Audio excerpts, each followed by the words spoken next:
why Lisa Page is still working. So there's a lot of questions here, and we have to look at Deputy Director Andrew McCabe and look at everything that's come out about Andrew Weissman on the special counsel. Sean, there is a continuing investigation. This is the reason why the DOJ doesn't want this FISA memo out.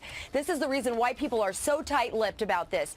There needs to be further investigation into this, and I agree with Chaffetz on this. I watched today, and it's not new news that they're going to want to talk to Donald Trump.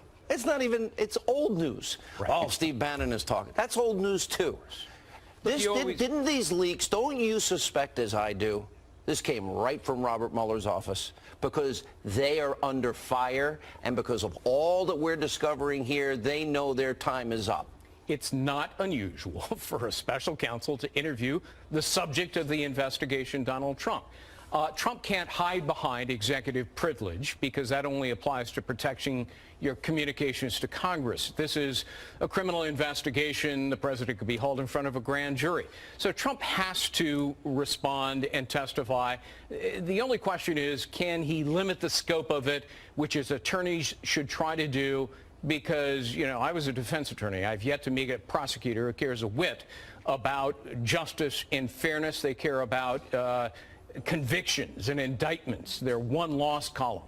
So this could be a perjury trap, an obstruction trap. The president needs to be careful about that, but he's a smart guy.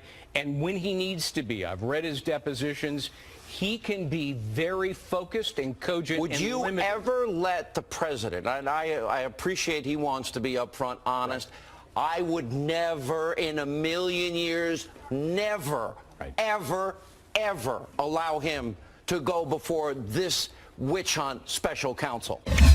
Robert Mueller was then FBI director during the Russian uranium investigation, and so was his successor, James Comey, who took over the FBI in 2013.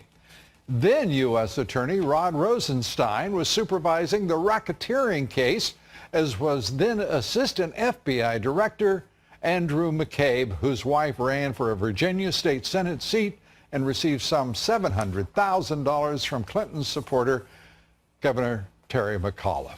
If all of those deep state dwellers and left minions, if you will, for the Clintons in many cases, covered for the Clintons, how are they now allowed